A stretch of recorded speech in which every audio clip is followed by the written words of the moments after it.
ಕನ್ನಡದಲ್ಲಿ ವಾದ ಮಾಡುವಂತಹ ವ್ಯವಸ್ಥೆ ಆಗಬೇಕು. ಬರೀ ಕೆಳಗಿನ ಕೋರ್ಟ್ ಅಷ್ಟೇ ಅಲ್ಲ, ಉಚ್ಚ ನ್ಯಾಯಾಲಯದಲ್ಲೂ ಸಹಿತ ಕನ್ನಡದಲ್ಲಿ ಆಗಬೇಕು. ಹಾಗಾದ್ರೆ ಬೇರೆ ರಾಜ್ಯದಿಂದ ಬಂದಂತಹ ನ್ಯಾಯಮೂರ್ತಿಗಳೇನು ಮಾಡಬೇಕು? ಅವರೆಲ್ಲರೂ ಕನ್ನಡ ಕಲಿಯಬೇಕು. ನ್ಯಾಯದಾನ ವ್ಯವಸ್ಥೆಯಲ್ಲಿ ನಮ್ಮ ಭಾಷೆಯ ಪಾತ್ರ ಇದೆ.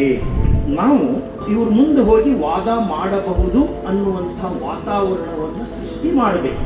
ಯಾವ ನ್ಯಾಯಾಧೀಶ ನಿಮ್ಮನ್ನ ಸರಿಯಾಗಿ ಟ್ರೀಟ್ ಮಾಡಲ್ಲೋ ಅವರಿಗೆ ನೀವು ಮೆಸೇಜ್ ಅನ್ನು ಕೊಡಲೇಬೇಕು. ಕೆಲವು ಸಾರಿ ನಾವು ತಪ್ಪು ಮಾಡಿದಾಗ ಓಪನ್ ಕೋರ್ಟಲ್ಲಿ ನಾವು ಸಾರಿ ಹೇಳಿದ್ದಿದೆ. ಏನಿದೆ ಅದರಲ್ಲಿ? ಒಂದು ಫ್ಯಾಮಿಲಿ ನಾವು ಎಷ್ಟೊಂದು ಪತ್ರಗಳು ಬರ್ತಾವೆ. Please ask my husband to spend time with me. Please tell my papa to spend time with me. Please tell my mamma. ಸುಮಾರು ಒಂದು ಮಾಸಿಕ ಕಾಲ ರಜಾ ಇದೆ, ಒಂದು ತಿಂಗಳ ಕಾಲ ರಜಾ ಇದೆ. ಮನೆಯ ಮಂದಿಯೊಂದಿಗೆ ಪ್ರೀತಿಯೊಂದಿಗೆ ಇರಬೇಕು. ಕಾನೂನೇ ಜೀವನ ಅಲ್ಲ. ನಾವು ಜೀವನವನ್ನು ಬಿಟ್ಟು ತುಂಬಾ ವೃತ್ತಿಪರರಾಗಿ ಕೆಲಸ ಮಾಡ್ತಾ ಇದ್ದೀವಿ. ಅಷ್ಟೊಂದು ವೃತ್ತಿಪರತೆ ಸಾಧುವಲ್ಲ. ವರ್ಗಾವಣೆಯ ವಿಷಯ ನನಗೆ ನೋವಿನ ವಿಷಯ ಅಲ್ಲ, ಅದು ಒಂದು ವರದ ವಿಷಯ.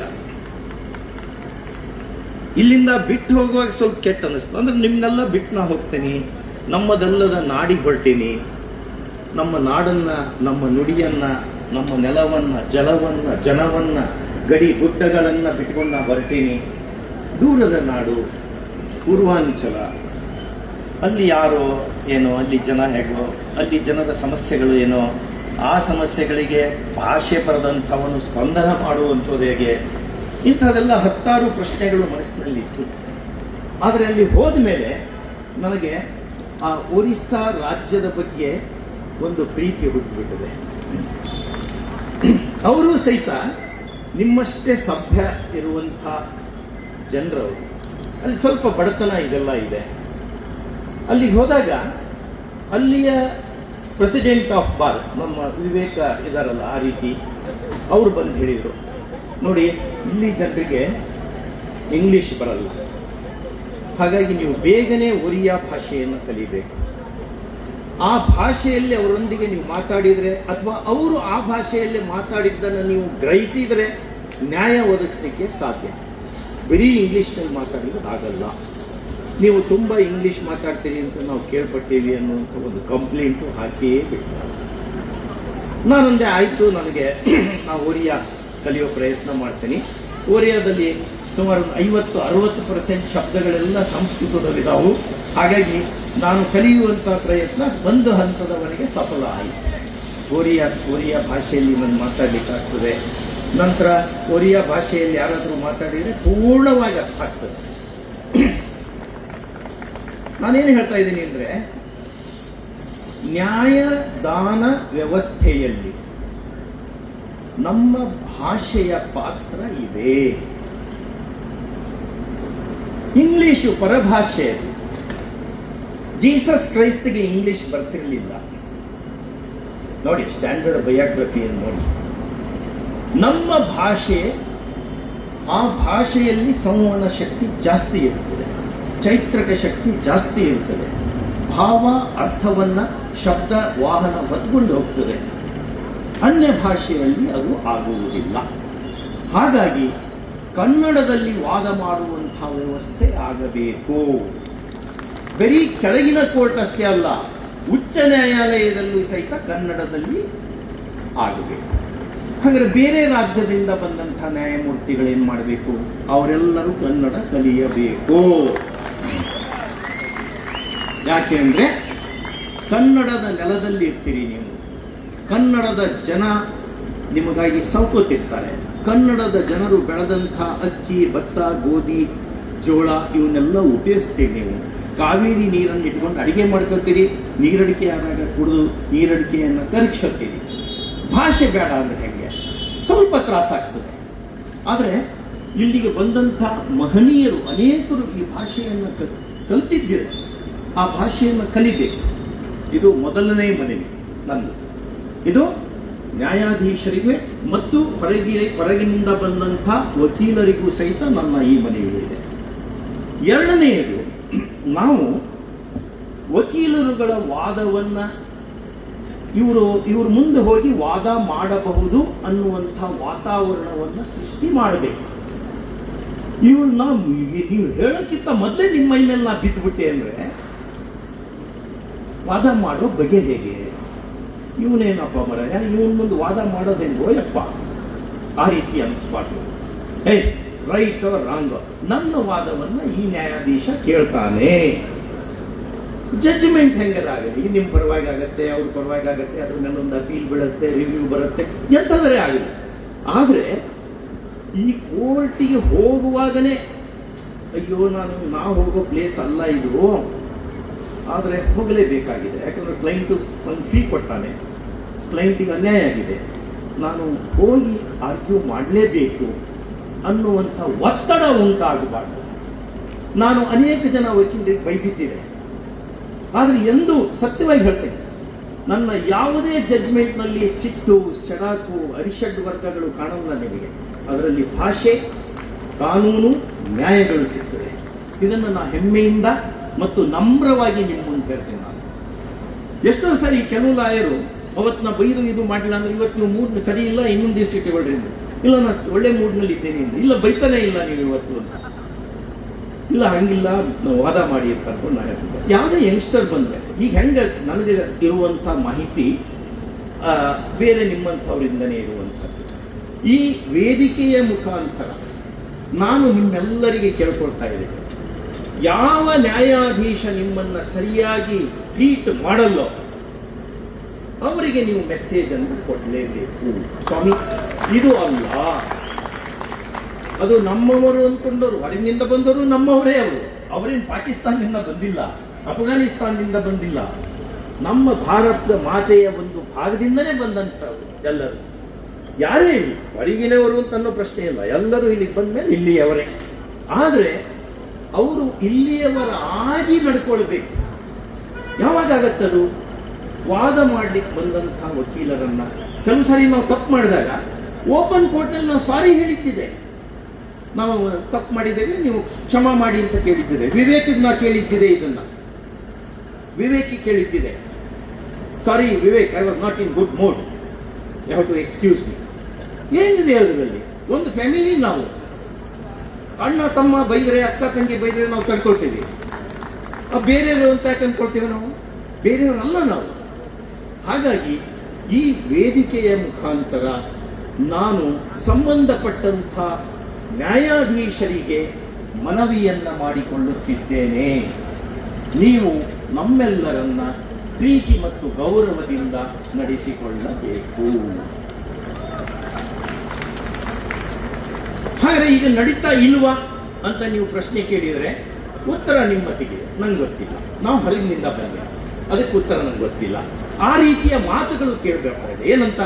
ವಾದ ಮಾಡಕ್ಕೆ ಹೋಗೋದಲ್ಲೇ ಮೈ ಮೇಲೆ ಬೀಳ್ತಾರೆ ಅನ್ನುವಂಥ ಒಂದು ವಾದ ಉಂಟು. ಇದನ್ನ ಸಂಬಂಧಪಟ್ಟಂಥ ನ್ಯಾಯಾಧೀಶರು ಕಿವಿಯಲ್ಲಿ ಹಾಕಿಕೊಳ್ಳಬೇಕು ಅನ್ನುವ ಮನವಿಯನ್ನ ಇಲ್ಲಿಂದ ನಾನು ಮಾಡುತ್ತೇನೆ. ಎರಡನೆಯದಾಗಿ, ಕಾನೂನು ವೃತ್ತಿ ಸ್ವಲ್ಪ ಭಾವನೆಯನ್ನ ಬತ್ತಿಸುವಂಥ ವೃತ್ತಿ.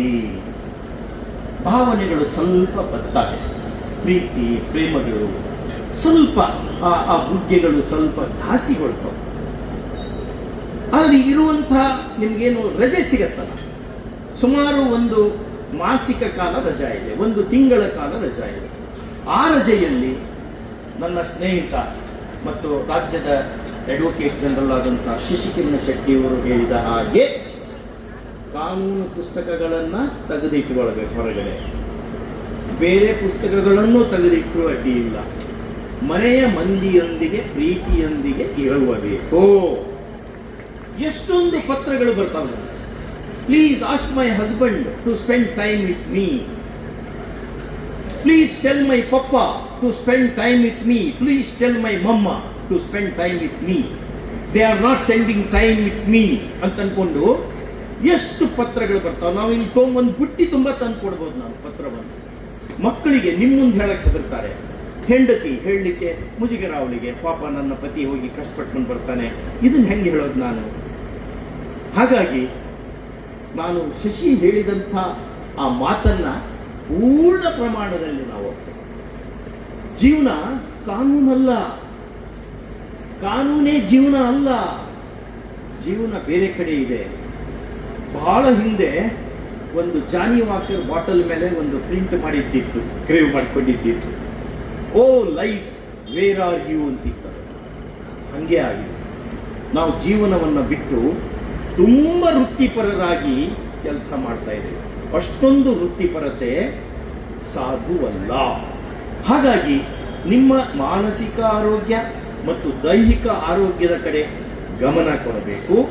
ಮತ್ತು ನಿಮ್ಮ ಹೆಂಡತಿ, ಗಂಡ, ಮಕ್ಕಳು, ಸಂಬಂಧಿಕರು, ಸ್ನೇಹಿತರು ಅವರೊಂದಿಗೆ ಮತ್ತೆ ಪ್ರೀತಿಯನ್ನು ಹಂಚಿಕೊಳ್ಳುವಂತಹ ಕೆಲಸವನ್ನ ವಕೀಲ ಬಾಂಧವರು ಮಾಡಬೇಕು. ಪ್ರೀತಿ ನೋಡಿ, ನಾವು ಬೆಳೆದು ಬಿಡ್ತೇವೆ ಒಂದು ರೀತಿ, ಆಯ್ತಾ? ಬೇಗನೆ ವಯಸ್ಸಾಗಿ ಹೋಗ್ಬಿಡ್ತದೆ.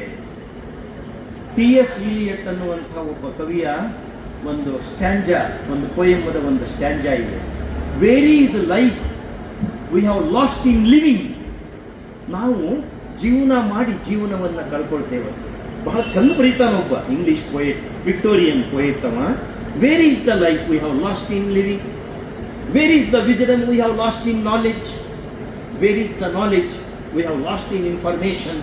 And where is the justice we have lost in law ಅಂತ ಒಬ್ರು ಇನ್ನೊಬ್ರು ಆ್ಯಡ್ ಮಾಡ್ತಾರೆ. ಹಾಗಾಗಿ ಪ್ರೀತಿಯಿಂದ ಮನೆ ಮಂದಿಯೊಂದಿಗೆ ನಮ್ಮ ಪೂರ್ವಜರು ಹೇಗೆ ಬಾಳ್ತಿದ್ರಲ್ಲ ಆ ರೀತಿ ಬಾಳುವಂಥ ಪ್ರಯತ್ನವನ್ನು ಮಾಡಬೇಕು. ಈ ಒಂದು ತಿಂಗಳಲ್ಲಿ ಅದಕ್ಕೆ ಬೇಕಾಗುವಂತಹ ಟ್ರೈನಿಂಗ್ ಅನ್ನು ಮಾಡ್ಕೊಳ್ಳಿ. ನೋಡಿ, the monk who sold his Ferrari ಅನ್ನುವಂಥ ಪುಸ್ತಕ ಇದೆ, ಅದನ್ನೊಬ್ರು ಕನ್ನಡಿಸ್ತಾರೆ. ಅದು ರಾಬಿನ್ ಶರ್ಮಾ ಅನ್ನುವಂಥ ಒಬ್ಬ ಅಮೆರಿಕದ ಸುಪ್ರೀಂ ಕೋರ್ಟದ ಫಿಗರ್ ಅನ್ನು ಕಣ್ಣು ಮುಂದೆ ಇಟ್ಟುಕೊಂಡು ಬರೆದಂತಹದ್ದು. ರಾಬಿನ್ ಶರ್ಮಾ ಬರೆದಿದ್ದು ಹೂ ಸೋಲ್ಡ್ ಹೀಸ್ ಫರಾರಿ ಅಂತ. ಅದನ್ನ ಫರಾರಿ ಮಾರಿದ ಫಕೀರ ಅಂದ್ಕೊಂಡು ಕನ್ನಡಿಸ್ಯಾರ. ಅದರಲ್ಲಿ ನಾವು ಹೇಳ್ತಾನೆ, ಅವ supreme court, US supreme court, American supreme ಕೋರ್ಟದ ಫೇಮಸ್ ಲಾಯರ್ ಆಗಿರ್ತಾನೆ. ಅದೆಲ್ಲ ಬಿಟ್ಟು ಬಂದ್ಬಿಡ್ತಾನೆ. ಬಂದು ಹೇಳ್ತಾನೆ, I am living my life and I want to live my life more ಅಂತ ಹೇಳ್ತಾನೆ. ಆ ರೀತಿ ಜೀವನ ಮಾಡೋದನ್ನ ಕರೀಲಿ. ಬರೀ ಪುಸ್ತಕ, ಬರೀ ಕಾನೂನು, ಬರೀ ಒಂದು ವೃತ್ತಿ, ಅದು ಜೀವನ ಅಲ್ಲ. ಪೂರ್ಣತೆ ಸಿಗಲ್ಲ. ಏನು ಯಂಗ್ಸ್ಟರ್ಸು ನಾವು ಜೀವನ ಮಾಡಬೇಕು, ಒಂದು ಹಂತದ ಮಟ್ಟಿಗೆ ನಮಗೆ ದುಡ್ಡು ಬೇಕು, ಆ ಕಾರಣಕ್ಕೆ ನಾವು ಕೆಲಸ ಮಾಡಬೇಕು, ಅದೆಲ್ಲ ಸತ್ಯ. ಆದರೆ ಅದೇ ಜೀವನ ಅಲ್ಲ. ವೃತ್ತಿ ಬೇರೆ, ಮನೋವೃತ್ತಿ ಬೇರೆ. ವೃತ್ತಿ ಮನೋವೃತ್ತಿ ಒಂದೇ ಆಗಿಬಿಟ್ರಂತೂ ನೀವು you are blessed guys. But ಹಂಗಾಗಲ್ಲ. ಅನೇಕ ಸಾರಿ ಜೀವನದ ಪಥದಲ್ಲಿ ನಡೆಯುವಾಗ ಮುಳ್ಳುಗಳು ಚುಚ್ಚುವ ಬದಲಿ ಹೂಗಳೇ ಚುಚ್ಚಿ ಬಿಡ್ತಾವು ಅಂತ ಬರೀತಾರೆ ವಾಜಪೇಯಿ. ಪ್ರೇಮದ ಹಾದ್ಯಾಗ ನಡೆಯುವಾಗ ಚುಚ್ಚಿದ್ದು ಮುಳ್ಳುಗಳೆಲ್ಲ ಸಖಿ, ಅದೆಲ್ಲ ಹೂವುಗಳೇ ಅಂತ ಬಹಳ ಸುಂದರವಾಗಿ ಹೇಳ್ಯಾರ. ಜೀವನದ ಪಥ ಆಗಿದೆ. ಹಾಗಾಗಿ ನಿಮ್ಮೊಂದಿಗೆ ನಾ ಹೇಳ್ತಾ ಇದ್ದೇನೆ, ಇವತ್ತು ಶಶಿ ಹೇಳಿಬಿಟ್ರೀಗ, ನೀವೆಲ್ಲರೂ ನಿಮ್ಮ ಕೆಲಸ, ಬುಕ್ಸ್ ಎಲ್ಲ ಒಂದು ಕಡೆ ಕಟ್ಟಿಟ್ಟು ನಿಮ್ಮ ಜೀವನವನ್ನು ಮಾಡಬೇಕು. ಒಳ್ಳೊಳ್ಳೆ ಪೋಯೆಟ್ರಿ ಓದಬೇಕು, ಸುಂದರವಾದ ಕವನಗಳನ್ನು ಓದಬೇಕು, ಮನಸ್ಸು ಅರಳುವ ರೀತಿಯಲ್ಲಿರಬೇಕು. ಮುಂದಿನ ವರ್ಷ ಮತ್ತೆ ನಾವೆಲ್ಲರೂ ಇಲ್ಲಿ ಸೇರಿದಾಗ ಒಂದು ವರ್ಷ ಆಯುಷ್ಯ ವೃದ್ಧಿಯಾಗಿರಬೇಕು, ಆರೋಗ್ಯ ವೃದ್ಧಿಯಾಗಿರಬೇಕು. ಅನೇಕ ಜನ ಲಾಯರ್ಸಿಗೆ ಒಂದು ಹಂತಕ್ಕೆ ಬಂದಾಕ್ಷಣ heart failure, lungs failure, brain stroke, kidney failure. ನೋಡಿ, ನೀವು ಗೂಗಲ್ನಲ್ಲಿ ಹೋಗಿ, ಅನೇಕ ಜನ ಲಾಯರ್ಸ್ ಮತ್ತು ಜಡ್ಜಸ್ಸಿಗೆ ಕಾಮನ್ ಡಿಸೀಸ್ ಆಗಿ ಹೋಗಿದೆ ಇದು. ಈಗಿಂದಲೇ ನೀವು ಆ ಕಡೆ ಅದನ್ನು ತಡೆಗಟ್ಟುವ ಬಗ್ಗೆ ಅಥವಾ ಅದನ್ನು ಮುಂದೆ ಹಾಕುವ ಬಗ್ಗೆ ಪ್ರಯತ್ನವನ್ನು ಮಾಡಬೇಕು. ಇದನ್ನೇ ಶಶಿ ಒತ್ತಿ ಹೇಳಿದ್ರು. ನಿಮಗೆ ನಾನು ಒಂದು ಸತ್ಯವಾಗಿ ಒಂದು ಒಳ್ಳೆ ವಿಷಯ ಹೇಳಲಿಕ್ಕತ್ತೀನಿ, ಆ ಕಡೆ ಸ್ವಲ್ಪ ಗಮನ ಇಟ್ಕೊಳ್ಳಿ. ನಾನು ಆ ಕಾರಣಕ್ಕೆ ಬಂದೆ ಇಲ್ಲಿಗೆ. ನನಗೆ ಆಪ್ಷನ್ ನಮ್ಮ ವಿವೇಕ ಆಪ್ಷನ್ ಕೊಡಲ್ಲ, ಗೊತ್ತಿದೆ ನಿಮಗೆ. ಬರಬೇಕು ಅಂತ ಹೇಳಿ ಒಂದು ಸಮನ್ಸೋ ವಾರಂಟೋ ಇಶ್ಯೂ ಮಾಡಿ ಕೈ ಬಿಟ್ಕೊಡ್ತಾರೆ. ಆಮೇಲೆ ನಾವು ಅದನ್ನು ವೈಲೇಟ್ ಮಾಡಿದ್ರೆ ಬೇರೆ ಬೇರೆ ಸಮಸ್ಯೆ ಆಗ್ತದೆ. ಕೋರ್ಟ್ನಿಂದ ಬರೋ ಸಮನ್ಸನ್ನು ವೈಲೇಟ್ ಮಾಡ್ಬೋದು, ಬಾರ್ನಿಂದ ಬೆಂಚಿಗೆ ಬರೋ ವಾರಂಟನ್ನು ನಾವು ಅದನ್ನ ವೈಲೇಟ್ ಮಾಡಲಿಕ್ಕೆ ಬರಲ್ಲ. ಆ ಕಾರಣಕ್ಕೆ ನಾ ಬಂದೆ. ನಂಗೆ ಭಾಳ ಖುಷಿಯಾಗಿದೆ. ನಿಮ್ಮೆಲ್ಲರಿಗೂ ನಾ ಮಾಡಿದಂಥ ಪುಟ್ಟ ಪುಟ್ಟ ಕೆಲಸದ ಬಗ್ಗೆ ಅಭಿಮಾನದ ಮಾತನ್ನು ನಾವು ವಿವೇಕ್ ಹೇಳಿದರು. ಅಷ್ಟು ಅಭಿಮಾನ ನೀವೆಲ್ಲ ಪಡುವಷ್ಟು ನಾನೇನು ಮಾಡಿಲ್ಲ. ನನಗೆ ಸಾಕಷ್ಟು ಅದರಲ್ಲಿ ಸ್ಯಾಲ್ರಿ ಸಿಕ್ಕಿರ್ತದೆ, ನಿಮ್ಮೆಲ್ಲರಿಂದ ಗೌರವ ಪ್ರೀತಿಗಳು ಸಿಕ್ಕಿರ್ತದೆ, ಆದರ ಸಿಕ್ಕಿರ್ತದೆ. ಮತ್ತು ನಾನು ಅದನ್ನ ಮಾಡಿದ್ದು ಯೂಸ್ವಲಿ ಆಸ್ ಎ ಜಡ್ಜ್ ನಾನು ಏನು ಮಾಡಿದ್ದೇನೆ ಅದು ಮಾಡಿದ್ದೇನೆ. ಆದರೆ ಯಾವಾಗಲೂ ಕಹಿ ಭಾವನೆಯನ್ನು ಇಟ್ಕೊತಿರ್ಲಿಲ್ಲ. ಯಾವುದೇ ಯಂಗ್ಸ್ಟರ್ ಬಂದರೂ ಸಹಿತ ನನಗೆ ಖುಷಿ ಆಗ್ತಿತ್ತು. ಆಯ್ತಪ್ಪ ನೀವು ಈಗ ಓದ್ಕೊಂಬ, ಒಂದು 2-3 ಬುಕ್ ಇದೆ ಅದರಲ್ಲಿ, ಅದು ನೋಡ್ಕೊಂಡ್ಬಂದ್ಬಿಡು, ನೆಕ್ಸ್ಟ್ ಟೈಮ್ ನಾವು ಮಾಡೋಣ ಅಂತ. ಯಾಕಂದ್ರೆ ನಮಗೆ ಜಸ್ಟಿಸ್ ND ವೆಂಕಟೇಶ್ ಅವರು ಹಂಗೆ ಹೇಳಿದ್ರು, ಆ ರೀತಿ ಪ್ರೀತಿಯಿಂದ ನೋಡ್ಬೇಕು ನಾವು ಅಂತ ಅಂದ್ಕೊಂಡು ಹೇಳ್ತಿದ್ರು. ಅತ್ಯಂತ ಪ್ರೀತಿಯಿಂದ ಮಾತಾಡ್ತಿದ್ರು. ದೀಕ್ಷಿತು ಬಿಡಯ್ಯ, ಇಂಗ್ಲೀಷ್ ಬಿಟ್ಟು ಹಾಕದ್ನ ಕನ್ನಡದಲ್ಲಿ 2 ಶಬ್ದ ಹೇಳ್ಬಿಡಪ್ಪ, ಒಂದು ಸ್ಟೇ ಕೊಟ್ಬಿಡ್ತೀನಿ ನಿನಗೆ. ಈ ರೀತಿ ಅವಾಗ ಟೆನ್ಷನ್ ಇರಲ್ಲ. ಅವಾಗ ಒಂದು ಕನೆಕ್ಟ್ ಸ್ಟಾರ್ಟ್ ಆಗ್ತದೆ. ಆ ಲಾಯರಿಗೂ ಜಡ್ಜಿಗೂ ಒಂದು ಕನೆಕ್ಟ್ ಸ್ಟಾರ್ಟ್ ಆಗಿ ಆ ಲಾಯರಿಗೆ ಖುಷಿ ಆಗ್ತದೆ, I can argue this matter ಅನ್ನುವಂಥ ಕಾನ್ಫಿಡೆನ್ಸ್ ಜನರೇಟ್ ಆಗ್ತದೆ. ಆ ರೀತಿ ನಾವು ಜಡ್ಜಿಗಳು ನಾವು ಆ ರೀತಿ ನಡ್ಕೋಬೇಕು. ಆದರೆ ಇದರೊಂದಿಗೆ ಇನ್ನೊಂದು ಹೇಳಬೇಕು ಅಂದರೆ, ಜಡ್ಜಿಗಳು ಸಹಿತ ತುಂಬ ಪ್ರೆಷರ್ನಲ್ಲಿ ಕೆಲಸ ಮಾಡ್ತಿರ್ತಾರೆ. ಬಹಳ ಪ್ರೆಷರ್ನಲ್ಲಿ ಕೆಲಸ ಮಾಡ್ತೀವಿ. ನೀವು ಒಂದು 4-5 ಜನ ಕ್ಲೈಂಟನ್ನು ಮುಂದೆ ಇಟ್ಕೊಂಡು ಯಾವ್ದಾರು ಕೇಸಿನ ಬಗ್ಗೆ ಡಿಕ್ಟೇಷನ್ ಕೊಡಿ, ಎಷ್ಟು ತೊಂದರೆ ಆಗ್ತದೆ ನೋಡಿ. ಇಷ್ಟೊಂದು ಜನ ನಿಂತಾಗ ನಿಮ್ಮನ್ನು ಬಿಯರ್ ಮಾಡಿ ಒಂದು ಡಿಕ್ಟೇಷನ್ ಕೊಟ್ಟು ಒಂದು ಕೇಸನ್ನು ಮುಗಿಸುವಂಥ ಪ್ರೆಷರ್ ನಮ್ಮ ಮೇಲೆ ಇರ್ತದೆ. ಆ ಪ್ರೆಷರಿಗೆ ನೀವು ಸ್ವಲ್ಪ ಕನ್ಸೆಷನ್ ತೋರಿಸ್ಬೇಕು. ನಿಮ್ಮ ಮರ್ಸಿ ಜಡ್ಜ್ಗಳಿಗೆ ಬೇಕು. ನೀವು ಜಡ್ಜ್ಗಳಿಂದ ಮರ್ಸಿ ಕೇಳೋಕು ಅಂತೀರಿ, ಅದು ನಿಮ್ಮ ಹಕ್ಕು. ಆದರೆ ಜಡ್ಜ್ಗಳಿಗೆ ನೀವು ಮರ್ಸಿ ತೋರಿಸೋದಿದೆಯಲ್ಲ, ಅದು ನಿಮ್ಮ ಒಂದು ಮಾರಲ್ ಡ್ಯೂಟಿ. ಅದನ್ನು ನೀವು ತೋರಿಸ್ಬೇಕು.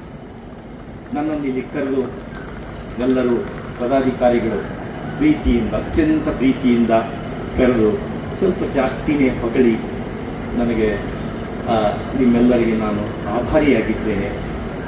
ನಿಮ್ಮೆಲ್ಲರಿಗೂ ಭಗವಂತ ಒಳ್ಳೆಯದನ್ನು ಮಾಡಲಿ, ದಯಪಾಲಿಸ್ತೀನಿ ಅಂತ ಹೇಳಿ ನನ್ನ ಮಾತನ್ನು ಮುಗಿಸ್ತೀನಿ.